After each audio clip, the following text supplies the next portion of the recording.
Okey, Assalamualaikum dan salam sejahtera. Saya minta maaf saya lambat sikit untuk rekodkan video ini untuk postkan ke dalam media sosial sebabnya saya ada beberapa hal yang tiba-tiba saja ada. So saya ingatkan weekend ni saya free, rupanya saya tak berapa free. Okey, just saya nak share berkenaan dengan quarter report, iaitu report prestasi keuangan bagi sesuatu kuarter. So first sekali saya nak anda faham apa itu quarter report.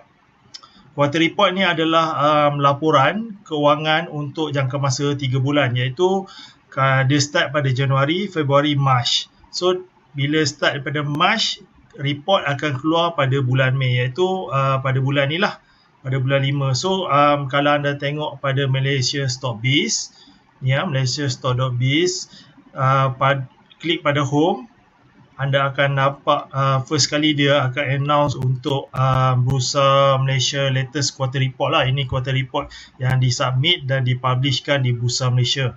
So ini adalah prestasi berbanding dengan kuarter yang lepas. So ini ada penurunan, ada kenaikan dan penurunan.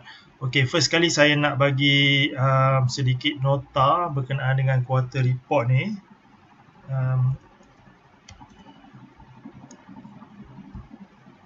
Ni untuk pada yang baru join, baru mencebur diri dalam saham. So anda kena tahu ini quarter report adalah sebahagian daripada fundamental analysis. Dia tak ada berkaitan dengan technical analysis. Cumanya bila kita buat technical analysis, kita punya technical, kita punya charting apa semua dah betul, tiba-tiba quarter report keluar, kadang-kadang kita punya technical tu dah tak valid. Maknanya dia lebih kuat kepada fundamental untuk yang quarter report ni. So jika quarter report Q1 saya tulis quarter 1, first quarter adalah pada bulan Januari sehingga bulan Mac. Ini adalah quarter 1.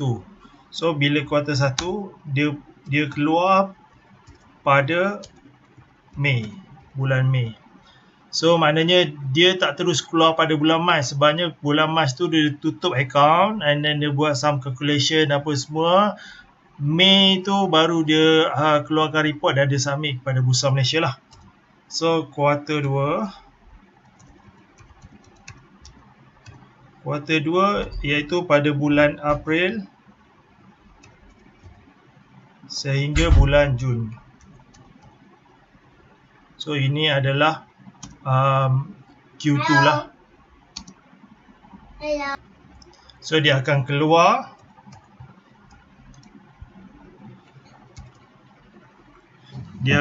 pada bulan Ogos. Ini setiap tahun beginilah sebenarnya. And then Q3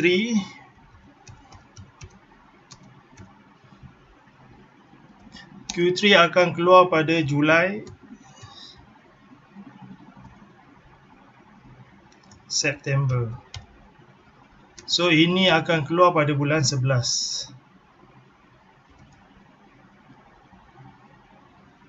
Pada bulan November.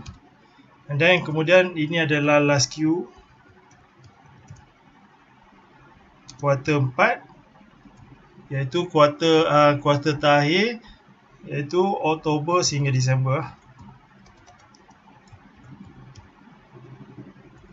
Disember. So dia akan keluar pada bulan 2.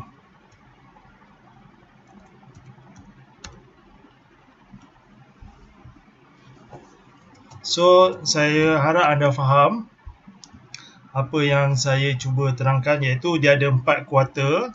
Kuarter 1, kuarter 2, kuarter 3, kuarter 4, dan kuarter 1 pada bulan Januari, Mac, dan akan keluar, kebanyakannya akan keluar pada bulan Mei lah.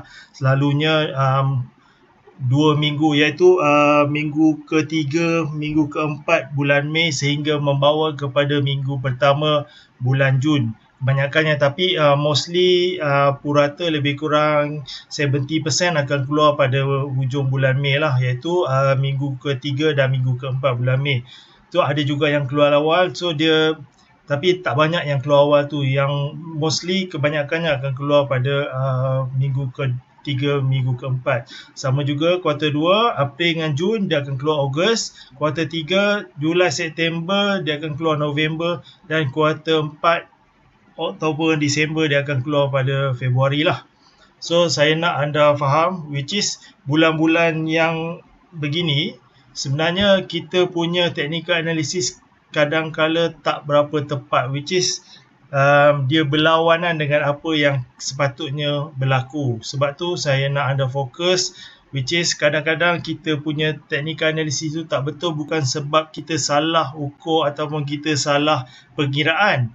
Cumanya kadang-kadang terkeluar news-news yang kalau good news okey lah, kalau ada keluar bad news then dia akan jadi tak betul. So macam kita punya yang baru ni election, so patutnya counter tu naik, tiba-tiba dia drop gila-gila punya. So sebab tu kita kata kalau ada sesuatu event berlaku melibatkan sejarah-sejarah benda-benda besar macam ni, kita avoid dulu sebenarnya. Kita jadi pemerhati dulu sebenarnya.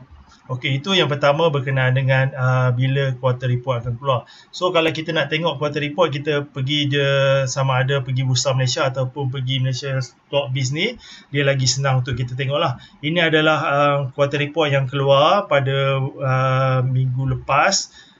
Ada beberapa quarter report yang keluar. So bila quarter report keluar, kita punya technical analysis selalunya tak tepat. And then kemudian contohnya bila quarter report keluar and then ada dia punya result adalah dia membuat keuntungan iaitu 112%, 48%, 23%, 38%. So daripada sini sebenarnya kita tak boleh nak agak whether dia nak naik ataupun dia nak turun. Kadang-kadang bila counter untung pun sebenarnya dia boleh turun. So kalau tak percaya kita tengok saya buka lagi satu. Kita ambil counter yang untung dulu, kita tengok macam mana. Ni TC Hong. So kita ambil TC Hong. Ini dia keluar pada 18 iaitu pada Jumaat tadi. So ini adalah pada kuartal, tengok tarikh saya di pangkal dulu. So tengok tarikh ni. Tarikh dia dekat bawah. So ini keluar 18, which is dia punya counter untung, tapi dia punya quarter report dia untung, tapi dia punya counter dia turun, iaitu turun sebanyak daripada RM1.76 kepada RM1.67, lebih kurang 10 sen dia turun. So agak mengejutkan, which is sebab tu saya kata kita tak boleh tengok bila counter tu untung, tak semestinya counter tu naik. So kita tengok counter MTech. MTech ni dia rugi tau, 3,000%.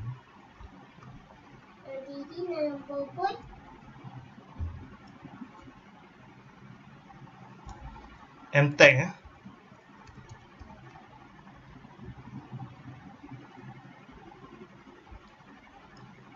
So kita tengok ini counter MTech. So counter MTech, sorry.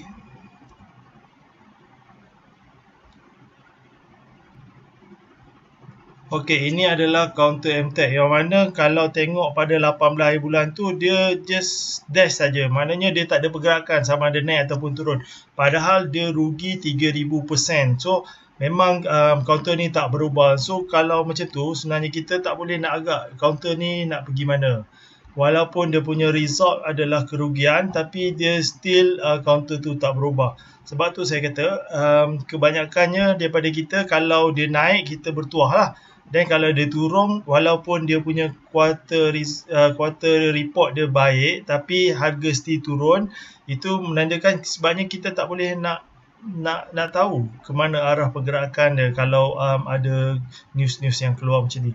So kita ambil lagi satu contoh, saya nak pergi yang dah keluar beberapa hari lepas. So kita dapat tengok dia punya pergerakan. So kita ambil 15 hari bulan ni, iaitu hari Khamis. So kita ambil first yang rugi banyak dahulu. Counter atur maju.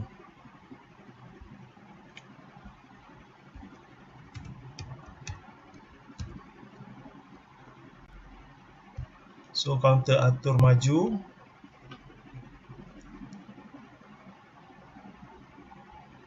So counter atur maju ni sebenarnya kalau tengokkan tadi, dia punya counter adalah kerugian 316%. So pada 15 hari bulan. So 15 hari bulan. 15 Mei.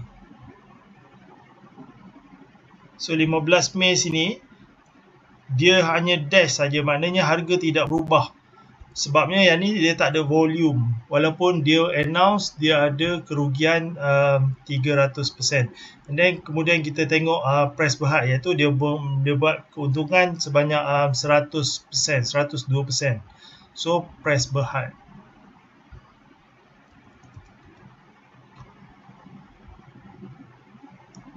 So price berhad pada 15 hari bulan dia buat keuntungan 102, 15 hari bulan ya.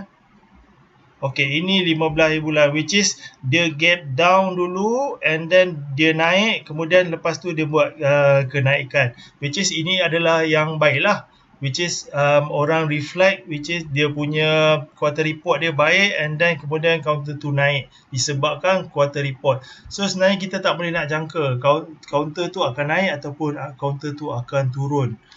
So saya bagi lagi satu contoh, contohnya counter-counter yang saya kenal. Contohnya counter SISB, iaitu dia ada kerugian sebanyak 72% daripada kuartal yang sebelumnya. 15 hari bulan ya.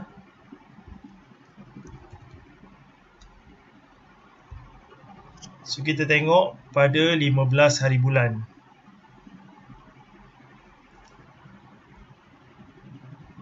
So kalau tengok sini 15 hari bulan, ini adalah 15 hari bulan, which is kalau counter ni dia tunjuk 72%, which is dia market follow lah, maknanya dia memang ada kerugian dan 72%. So sini dia drop hari yang keluar quarter report, and then kemudian esoknya drop lagi dengan begitu banyaknya, kemudian baru dia buat candle reverse. So sini belum complete lagi dia punya reversal, just monitor saja dahulu. Jika ada sebarang candle reversal. So itu sebabnya kita kena berjaga-jaga. Lebih-lebih lagi saya jangkakan pada minggu ini dan minggu hadapan akan dengan banyaknya lagi counter-counter akan mengeluarkan quarter report, dan dari situ kita kena lebih berjaga-jaga. Jika ada penurunan, anda kena jaga anda punya cut loss level, which is cut loss level yang kuat, dan anda patutnya tahu anda punya trading plan. Itu sedikit yang saya boleh share kepada anda berkenaan dengan quarter report. So daripada sini sebenarnya anda boleh tengok lah dia punya quarter report. Just klik pada sini dan anda boleh lihat dia punya quarter report untuk sesuatu company. So kalau tadi saya nak ambil yang HHS ni, so dia akan pamerkan kita nanti berkenaan dengan background finance dia, iaitu laporan keuangan dia. So ini adalah dia punya quarter report, and then anda boleh download dan lihat sendirilah quarter report dia. Oops, saya tertekan tadi.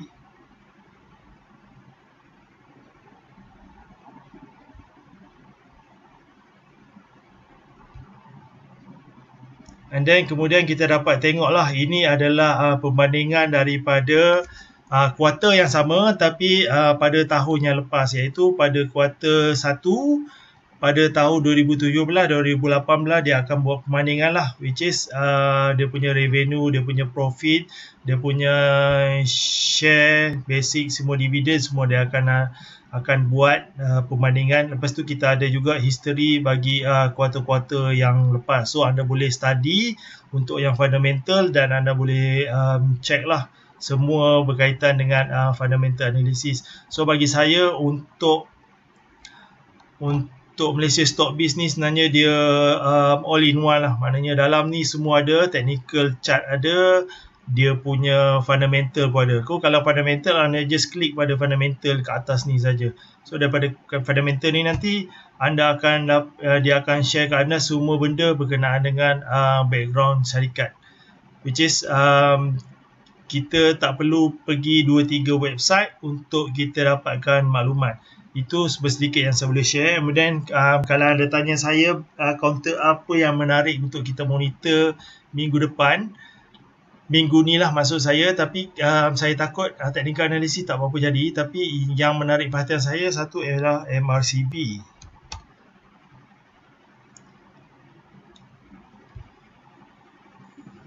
Ini adalah yang saya cakap tadilah berkenaan dengan dia punya background company tu, iaitu background dia punya finance.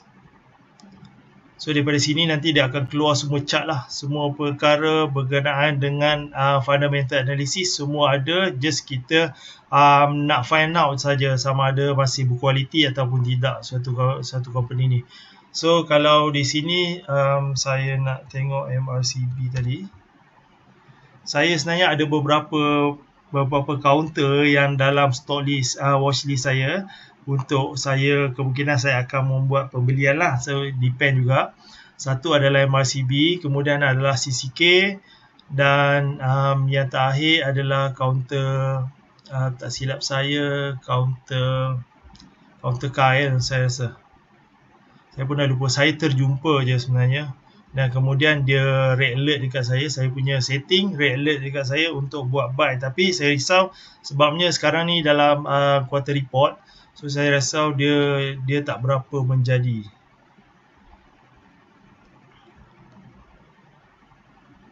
So sini MRCB ni saya nampak dia nak masuk dalam Bollinger Band, and then kemudian saya punya stoch sebenarnya. Saya punya stoch dia alert stochastic.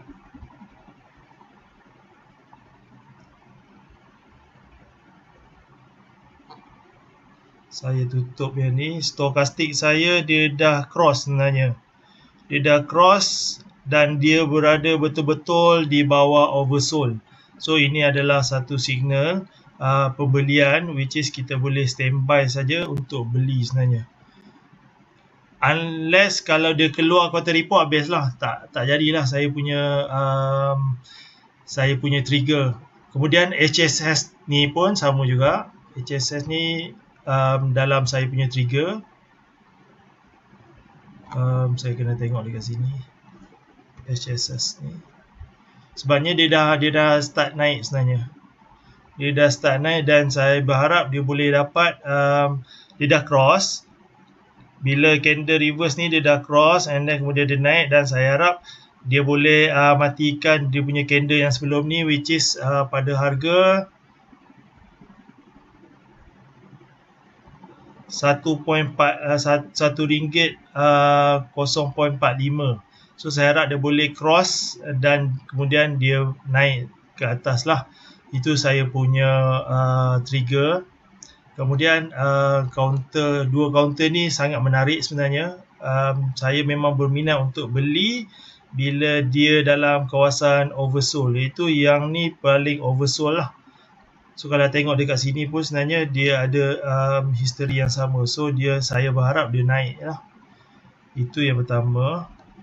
So HSS, lepas tu MRCB, kemudian saya lupa counter CCK sebenarnya.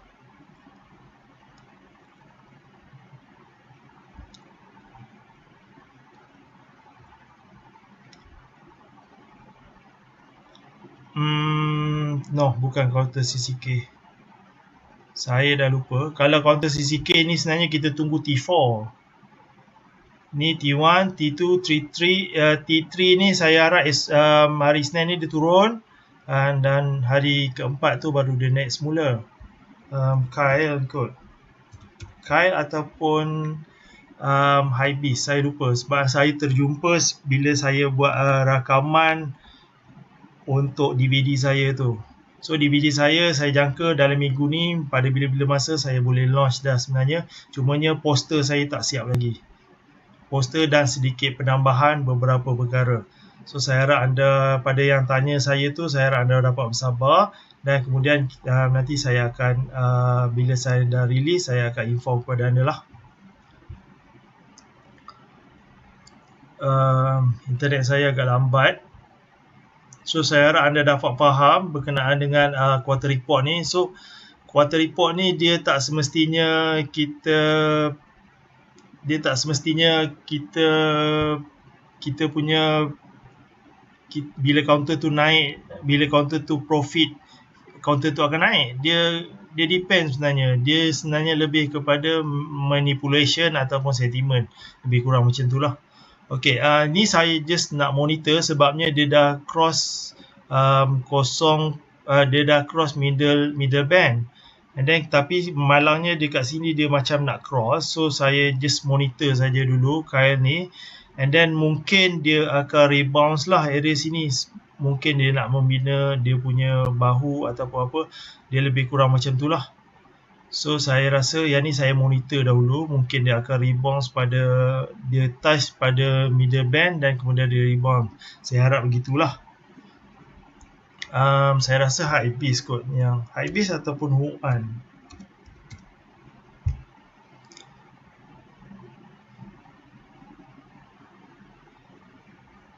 Sebabnya Hypebeast ni hari tu minggu lepas saya baru jual je. Sebabnya dia dah start drop itu. Sebabnya saya takut yang election. And then saya jual. Tapi saya tak monitor balik lah lepas tu. So Hypebeast ni, internet saya slow sikit. Okay, Hypebeast ni saya tengok dia berada pada power zone. Tapi dia macam nak cross, just monitor saja. Kalau dia keluar daripada Bollinger Band ni, maknanya itu adalah buy signal lah untuk saya. Sebabnya saya ada yang saya, bila dia masuk pada power zone and then dia keluar kepada Bollinger Band ni, maknanya dia ada power, dia ada momentum untuk naik lagi. Just monitor saja. And then kemudian counter Huan. Dengan harapan tak ada quarter report yang keluar pada minggu ni lah untuk counter-counter pemilihan saya ni. Counter Huan. Sebabnya banyak news keluar which is counter minyak ni, sebabnya sekarang dah $80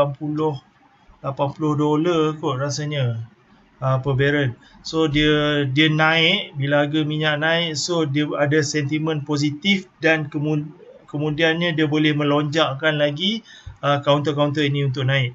So saya punya internet ni slow.